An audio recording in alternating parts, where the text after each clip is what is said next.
प्यारे बच्चों, 9वीं कक्षा के विज्ञान के फर्स्ट चैप्टर हमारे आसपास के पदार्थ के पहले लेक्चर में आपका स्वागत है। फर्स्ट लेक्चर शुरू करने से पहले मैं आपको ये बता देता हूँ कि इस चैप्टर में हम कौन कौन से टॉपिक्स पढ़ेंगे। तो मुख्य रूप से जो है हम सबसे पहले तो पदार्थ की परिभाषा पढ़ेंगे और फिर ये देखेंगे कि पदार्थ जो है वो छोटे छोटे कणों से मिलकर के बना होता है, और उसके बाद जो है पदार्थ के उन्हीं कणों के गुणों का अध्ययन करेंगे।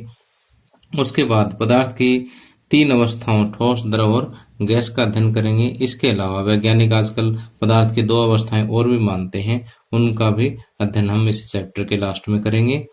उसके बाद जो है पदार्थ की 3 अवस्थाएं जो मैंने बताई थी, ठोस, द्रव और गैस, उनका आपस में किस तरह से परिवर्तन होता है उस चीज की हम स्टडी करेंगे। और इसी टॉपिक के अंतर्गत हम एग्जामिनेशन पॉइंट ऑफ व्यू से इम्पोर्टेंट कुछ महत्वपूर्ण परिभाषाएं भी पढ़ेंगे। तो अब देखिए, आज जो फर्स्ट लेक्चर है हमारा, फर्स्ट लेक्चर में हम पदार्थ की परिभाषा पढ़ेंगे। उसके बाद पदार्थ का जो भौतिक स्वरूप है, यानी पदार्थ किन से बना हुआ होता है, और उसके बाद जो है पदार्थ के कणों का अभिलाक्षणिक गुण। तो इन टॉपिक्स का जो है आज के लेक्चर में हम अध्ययन करेंगे। तो अब देखिए, आज का लेक्चर स्टार्ट करने से पहले मैं आपको बता देता हूँ कि हमारा जो पढ़ाई का पैटर्न है वो क्या रहेगा। तो यहाँ पर देखिए कि सबसे पहले तो हम हमारे सिलेबस में जो टॉपिक्स हैं उनको अच्छी तरह से समझेंगे। टॉपिक्स को समझने के बाद जो हमारे इन्हीं टॉपिक्स पर आधारित जो एनसीईआरटी के जो क्वेश्चंस हैं पहले उनको हल करेंगे। उसके बाद उस टॉपिक पे अगर कोई एनटीएससी का क्वेश्चन निकलता है तो वो एनटीएससी वाले जो क्वेश्चन हैं, मल्टीपल चॉइस क्वेश्चंस हैं, उनको हम स्टडी करेंगे। तो इन आपकी स्टडी को आसान करने के लिए जो है मैंने आपके लिए नोट्स भी प्रिपेयर कर दिए हैं। तो देखिए कि ये जो नोट्स हैं आपको इसी वीडियो के डिस्क्रिप्शन में इनका लिंक मिल जाएगा, तो वहां से आप इनको डाउनलोड कर सकते हैं। लेकिन पहले जो है आपको चैप्टर में मैं जो चीज समझा रहा हूँ, एक एक बात को आपने ध्यान से सुनना है, एक एक चीज को अच्छी तरह से समझना है। उसके बाद जो है आपने नोट्स की स्टडी करनी है, और जो मैं आपको क्वेश्चन दूंगा उनको आपने क्रैक करने की कोशिश करनी है। तो अब आइए इस चैप्टर की शुरुआत करते हैं। यहाँ सबसे पहले एक बहुत ही आसान सी परिभाषा आती है कि पदार्थ क्या है। कि हमारे आसपास की कोई भी वस्तु जो स्थान घेरती हो, क्या करती हो, जो स्थान घेरती है और जिसमें द्रव्यमान होता है। इसके अलावा हमारी एक या एक से अधिक ज्ञानेंद्रियों द्वारा महसूस होती हो, तो ऐसी चीज क्या कहलाती है, पदार्थ कहलाती है। ज्ञानेंद्रिय जो हमारे शरीर की जो इनपुट है, जैसे आंख, नाक, कान, जीभ, त्वचा, ये ज्ञानेंद्रियां होती है हमारे पास। इन ज्ञानेंद्रियों द्वारा जिस चीज को हम महसूस कर सकते हैं, जो चीज स्थान घेरती है और जिसमें द्रव्यमान होता है, ऐसी चीज को हम क्या कहते हैं, पदार्थ कहते हैं। अब पदार्थ में जैसे हमें जैसे अपने रूम में जो चीज दिखाई दे रही है, जैसे मेज दिखाई दे रही है मुझे।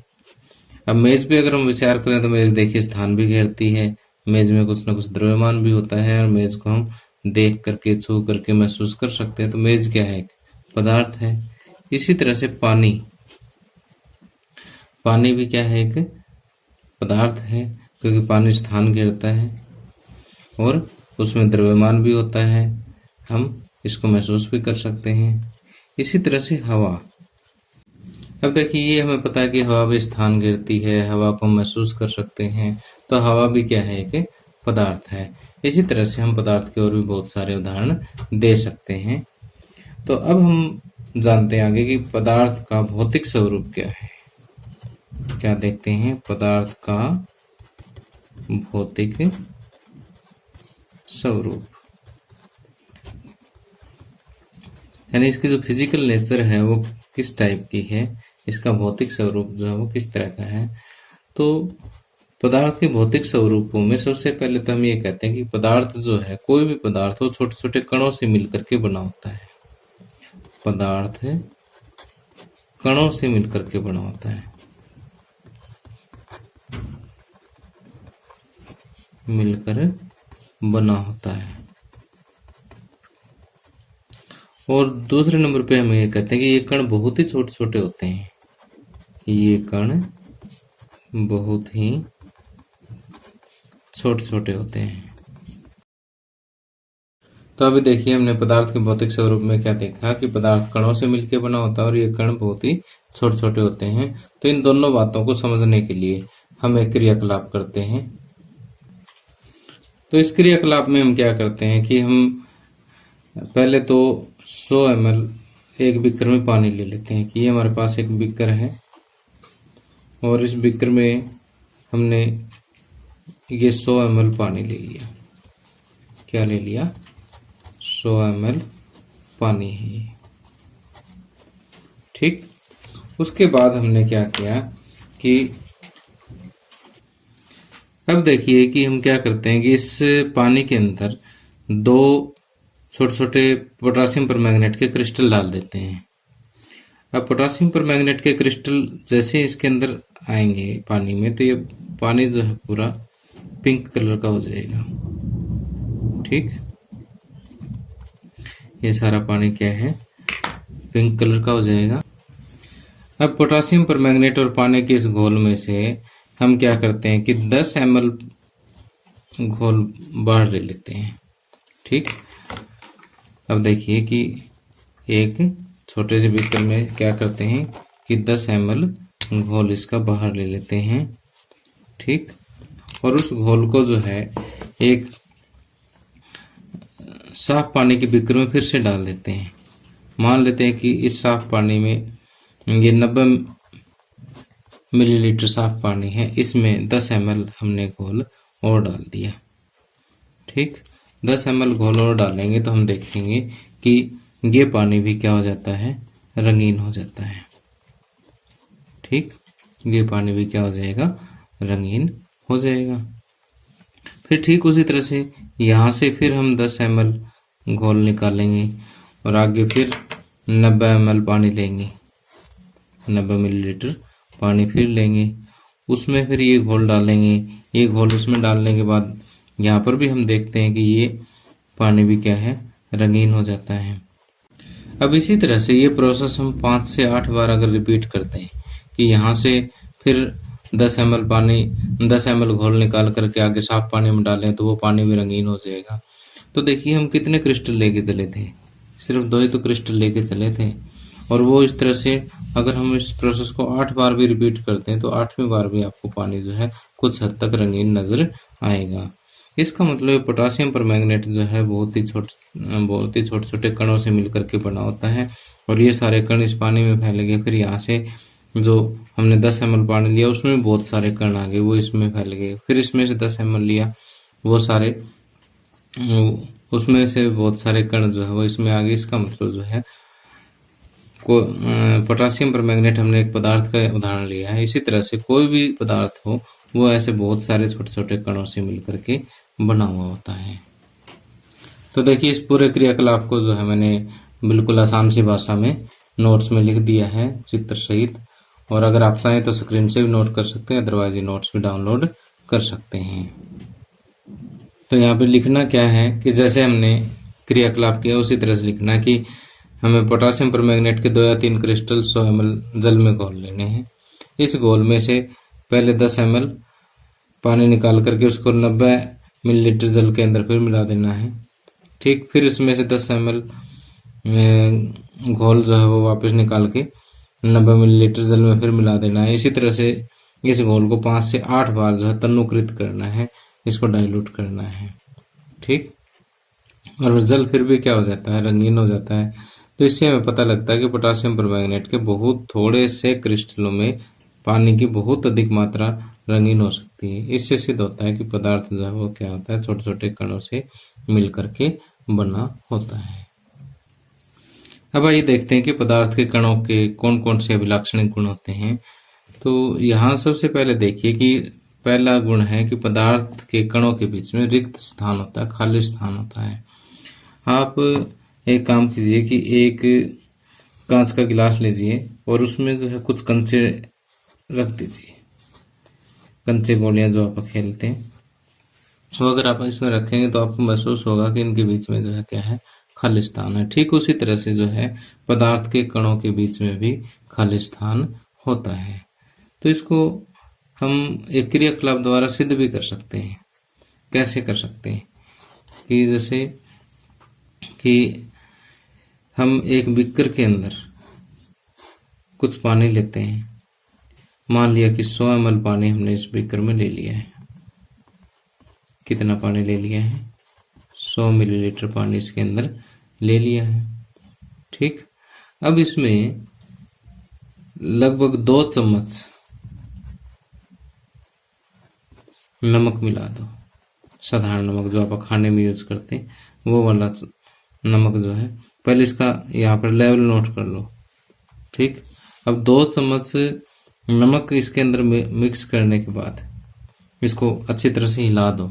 हिलाने के बाद हम देखेंगे कि नमक पूरी तरह से गायब हो गया, हमें दिखेगा भी नहीं इसमें। लेकिन पानी का जो लेवल है वो बिल्कुल भी नहीं बढ़ेगा। ठीक, जो नमक डालने से पहले जो लेवल था ना, वही लेवल आप अब महसूस करोगे। तो वो नमक कहाँ गया? सोचने वाली बात है। वो नमक जो पानी के कणों के बीच में जो खाली स्थान था उसके अंदर चला गया। ठीक, तो इस क्रियाकलाप से ये बात सिद्ध हो जाती है कि पदार्थ के कणों के बीच में क्या होता है? रिक्त स्थान होता है। और दूसरा जो गुण है, पदार्थ के कण निरंतर गतिशील होते हैं। पदार्थ के कण निरंतर गतिशील होते हैं। इसकी प्रैक्टिस के लिए जो है आप क्या करोगे कि जैसे आप ये काम घर पे भी कर सकते हो कि जैसे एक कांच का गिलास लो आप, ठीक, और उसमें पानी भर लो। ठीक, और उसमें क्या करो कि 2 या 3 बूंद आपके पास पेन वाली इंक होगी, वो इंक इसके अंदर डाल दो। सिर्फ 2 या 3 बूंद। आप फिर उसकी मूवमेंट नोट करना। ये इंक जो है इस तरह से चलती हुई जाएगी और धीरे धीरे पूरे गिलास के अंदर इसको बिना हिलाए ही इसको पूरा नीला कर देगी। इस बात से क्या सिद्ध होता है कि जो इंक है, स्याही जो है, उसके कण क्या है, लगातार गतिशील है। गतिशील है तभी इस पूरे गिलास में फैल गए, अदरवाइज हमने इसको हिलाया तो है ही नहीं। अगर आप अपने स्कूल के साइंस रूम में या लैब में काम कर रहे हो तो यहाँ पर गिलास की जगह बीकर ले लो और इंक की जगह कॉपर सल्फेट आप यूज कर सकते हो। तो कॉपर सल्फेट के जैसे इसके अंदर आप कुछ कण डालोगे, उसके बाद कुछ क्रिस्टल डालोगे, तो उसके बाद देखोगे कि पूरे बीकर में जो है उसका रंग फैल जाता है। ठीक, तो हम यहाँ पे कह सकते हैं इस क्रियाकलाप से कि पदार्थ के जो कण है वो निरंतर मतलब लगातार गतिशील होते हैं। तो देखिए कि ये दोनों जो क्रियाकलाप हैं मैंने यहाँ नोट्स में लिख रखे हैं, तो आप यहाँ स्क्रीन से भी नोट कर सकते हैं कि पहला, पदार्थ के कणों के बीच में रिक्त स्थान होता है। इतना आसान है कि एक बार आप पढ़ोगे तभी याद हो जाएगा। जैसे जैसे मैंने आपको यहाँ पर क्रियाकलाप करके दिखाया है, ऐसे ही आपने लिखना है कि 100 ml जल लो, इस जल में एक स्तर तक निशान लगाना है। अब बीकर में 2 चम्मच नमक डालना है। हिंडोलक मतलब कोई भी चीज जो हिलाने वाली चम्मच वगैरह है की सहायता से जल को हिलाओ। हम देखेंगे कि नमक धीरे धीरे क्या हो जाएगा, गायब हो जाएगा, लेकिन बीकर के जल के स्तर में कोई परिवर्तन नहीं होता। इसका कारण यही है कि जल के कणों के बीच जो है नमक के कण समा गए हैं। इससे सिद्ध होता है कि पदार्थ के कणों के बीच में रिक्त स्थान होता है। और पदार्थ के कण निरंतर गतिशील होते हैं, जो मैंने अभी बताया है कि 100 ml जल के अंदर क्या डाल देते हैं, कॉपर सल्फेट के कुछ क्रिस्टल डाल देते हैं। फिर हम देखते हैं कि कॉपर सल्फेट के क्रिस्टल जो है पूरे बीकर में फैलने लग जाते हैं। ठीक, और कुछ समय बाद में कॉपर सल्फेट के कणों से सारे जल की सांद्रता क्या हो जाएगी, समान हो जाएगी, यानी पूरे जल के अंदर जो है कॉपर सल्फेट समान रूप से फैल जाएगा। इससे सिद्ध होता है कि पदार्थ जो निरंतर क्या होता है, गतिशील होता है। अब यहाँ पर एक परिभाषा और बताई गई है, विसरण। 1 नंबर की इंपॉर्टेंट परिभाषा है। यहाँ पर कहता है कि एक पदार्थ के कणों का दूसरे पदार्थ के कणों में स्वतः मिलना क्या कहलाता है, विसरण कहलाता है। अब जैसे यहाँ पर कॉपर सल्फेट का पानी के अंदर बिना हिलाए मिक्स हो जाना, ठीक है, एक पदार्थ का दूसरे पदार्थ के अंदर घुस जाना जो है वो क्या कहलाता है, विसरण कहलाता है। अब देखिए कि पदार्थ के कणों का जो तीसरा गुण है कि पदार्थ के कण एक दूसरे को आकर्षित करते हैं।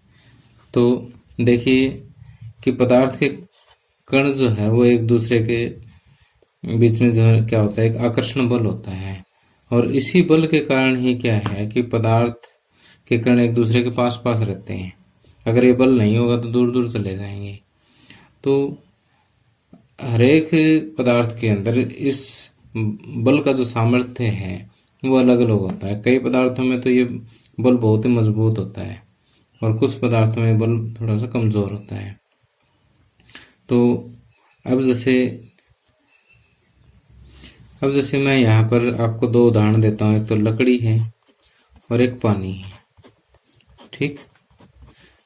अब लकड़ी को, अब जैसे यहाँ पर पानी है, पानी के अंदर तो अगर मैं सीधा हाथ मारूं तो ये एकदम से हाथ इसमें से मैं पार निकाल सकता हूँ ऐसे पानी में से, जबकि लकड़ी में से अगर हाथ मुझे इसको लकड़ी को तोड़ के हाथ से अगर पार करना तो मुझे कराटे सीखने पड़ेंगे और बहुत ज़्यादा प्रैक्टिस करनी पड़ेगी, यानी इसमें काफ़ी ज़्यादा बल लगाना पड़ता है। या हम ये कह सकते हैं कि लकड़ी को काटने के लिए कुल्हाड़ी की जरूरत पड़ती है, जबकि पानी पे काट जो है वो सिर्फ हाथ से लग सकती है। क्यों? क्योंकि जो पानी के जो कण हैं उनके बीच में जो आकर्षण बल है वो बहुत ही कमजोर है, उसका सामर्थ्य कम है, जबकि लकड़ी के कणों के बीच में जो आकर्षण बल है वो बहुत ज्यादा है। उसको काटने के लिए आपको स्ट्रॉन्ग फोर्स चाहिए, ज्यादा बल लगाना पड़ेगा। तो कहने का मतलब ये है कि पदार्थ के कण जो है वो एक दूसरे को आकर्षित करते हैं, लेकिन जो आकर्षण बल है उसका सामर्थ्य हर एक पदार्थ में अलग अलग होता है। अगर लोहे का देखें तो लकड़ी से भी ज्यादा स्ट्रॉन्ग होता है उनके बीच में आकर्षण बल, ठीक है। तो इस तरह से जो अभी हमने पदार्थ के गुणों का जो अध्ययन किया है उसी के आधार पर और पदार्थ की जो परिभाषा पढ़ी है उसी के आधार पर हमारे एनसीईआरटी बुक में 4 छोटे छोटे प्रश्न दे रखे हैं। अब उन प्रश्नों को हल करते हैं। अब देखिए यहाँ पर आपको कुछ पदार्थों की कुछ लिस्ट दे रखी है, इनमें से बताना है कि कौन कौन से इसमें पदार्थ हैं। अब कुर्सी देखिए स्थान घेरती है, उसमें द्रव्यमान होता है, तो कुर्सी क्या है? पदार्थ है। कुर्सी को महसूस भी किया जा सकता है। इस तरह से वायु भी हमने डिस्कस किया था, क्या है? एक पदार्थ है। और अब देखिए कि इससे आगे आता स्नेह। स्नेह मीन्स प्यार, गंध, घृणा, विचार, ये सारे मन के भाव हैं, ठीक। और इसी तरह से सुगंध और शीत, ये जस्ट माइंड की फीलिंग्स हैं, ये कोई स्थान नहीं करती, इनमें कोई द्रव्यमान नहीं होता। जैसे मान लिया कोई विचार है, इसमें क्या द्रव्यमान होगा? कोई घृणा करते हैं, किसी चीज में गंध आ रही है, कोई प्यार है, ये कोई स्थान नहीं घेरते, इनमें कोई द्रव्यमान नहीं होता, ठीक। इनको आप टच करके देख करके महसूस नहीं कर सकते इनको। तो इन चीजों को जो है स्नेह, गंध, घृणा, विचार, शीत, शीत मतलब कि ठंड वगैरह लगना, और किसी चीज की सुगंध जो है, ये क्या है कि पदार्थ नहीं है। ये सभी पदार्थ नहीं है। जबकि बादाम है, स्थान घेरता है, द्रव्यमान भी होता है। शीतल पेय जैसे आप पेप्सी वगैरह को, कोल्ड ड्रिंक वगैरह जो आप लेते हो, तो ये तो एक लिक्विड है, पदार्थ है। तो यहाँ पर देखिए कुर्सी, वायु, बादाम और शीतल पेय, ये सभी क्या है? पदार्थ हैं। अब आगे आपको दिया हुआ कि निम्नलिखित प्रेक्षण का कारण बताइए कि गर्मा गर्म खाने की गंध कई मीटर दूर से ही आपके पास पहुंच जाती है, जबकि ठंडे खाने की महक लेने के लिए आपको उसके पास जाना पड़ता है। तो देखिए ये हम पढ़ चुके हैं कि पदार्थ के कण जो है क्या है, निरंतर गतिशील होते हैं, ठीक। और विसरण भी हमने देखा था, क्या होता है कि जो एक पदार्थ के कणों का दूसरे पदार्थ के कणों में स्वतः मिलना ही क्या होता है? विसरण कहलाता है। और जब तापमान बढ़ता है ना, तो विसरण काफी तेज हो जाता है कि एक पदार्थ के कण जो है दूसरे पदार्थ के कणों में मिलने का जो रेट है, दर है, उसमें क्या आ जाती है, तेजी आ जाती है। तो अगर खाना गर्मा गर्म बन रहा है तो सिंपल सी बात है कि टेम्परेचर ज़्यादा है। टेम्परेचर ज़्यादा है तो खाने में से जो खाना पकाते समय जो भाप के साथ जो कण निकलते हैं वो वायु में क्या है, उनका विसरण जो है तेज हो जाता है। तेज हो जाता है तो अगर कोई आदमी काफी दूर है तो भी ये कण जो है उसके नाक तक पहुंच जाएंगे। ठीक, तो इसका मतलब उसकी गंध जो है वो काफी दूर तक पहुंचेगी, क्योंकि खाना गर्म है तो तापमान तेज है, तो तापमान ज्यादा है, तो इसका मतलब कि विसरण भी तेज हो जाता है और गंध जो है दूर तक पहुंच जाती है। जबकि अगर खाना ठंडा हो तो आप समझ ही होंगे कि तापमान कम होता है, विसरण कम होता है, इसलिए खाने की खुशबू लेने के लिए आपको उसके पास जाना ही पड़ेगा। अब देखिए आगे नेक्स्ट क्वेश्चन है कि स्विमिंग पूल में गोताखोर पानी काट पाता है, इससे पदार्थ का कौन सा गुण प्रक्षित होता है। तो स्विमिंग पूल में गोताखोर जो पानी को क्यों काट पाता है, क्योंकि पानी के जो कण है उनके बीच में दूरी अधिक होती है। और इस क्यों अधिक होती है, क्योंकि इनके बीच में आकर्षण बल जो है वो कम होता है। ठीक, तो इसका आंसर यही आप लिख सकते हो कि इससे पदार्थ का कौन सा गुण प्रक्षित होता है। इससे पता लगता है कि पानी के कणों के बीच में जो है आकर्षण बल कम होता है। ठीक, और इसके बाद है लास्ट क्वेश्चन इसका कि पदार्थ के कणों की क्या विशेषताएं होती है। तो देखिए कि विशेषताएं हम पढ़ चुके हैं, बस उन्हीं को आप लोगों ने लिखना है। कि जैसे पहले तो आपने पढ़ा कि पदार्थ कणों से मिलकर के बना होता है, और दूसरा पदार्थ के कण बहुत ही छोटे छोटे होते हैं। तो क्योंकि हमें कणों की विशेषता बतानी है तो पहले तो इन कणों का साइज बता दीजिए कि पदार्थ के कण जो है बहुत ही छोटे छोटे होते हैं। उसके बाद आपने 3 गुण ये जो पढ़े थे कि पदार्थ के कणों के बीच में रिक्त स्थान होता है, निरंतर गतिशील होते हैं, और पदार्थ के कण एक दूसरे को आकर्षित करते हैं। और आप ये भी कह सकते हो कि तापमान बढ़ने पर जो है इनकी जो गति है वो बढ़ जाती है, या विसरण जो है वो तेज हो जाता है। तो प्यारे बच्चों, इसी के साथ आज का हमारा लेक्चर समाप्त होता है, और कल के लेक्चर में हम पदार्थ की विभिन्न अवस्थाओं का अध्ययन करेंगे, और इन्हीं अवस्थाओं को जो है हम कंपेयर भी करेंगे कि 3 अवस्थाएं होती है, ठोस, द्रव और गैस। हम इनको तीनों को कंपेयर करेंगे, और फिर इन्हीं पर आधारित जो है एनसीईआरटी बुक में कुछ प्रश्न दिए हुए हैं उनका अध्ययन हम करेंगे। तो आज के लेक्चर में बस इतना ही। आपको मेरा लेक्चर कैसा लगा मुझे कमेंट करके जरूर बताइएगा। Thank you, have a nice day.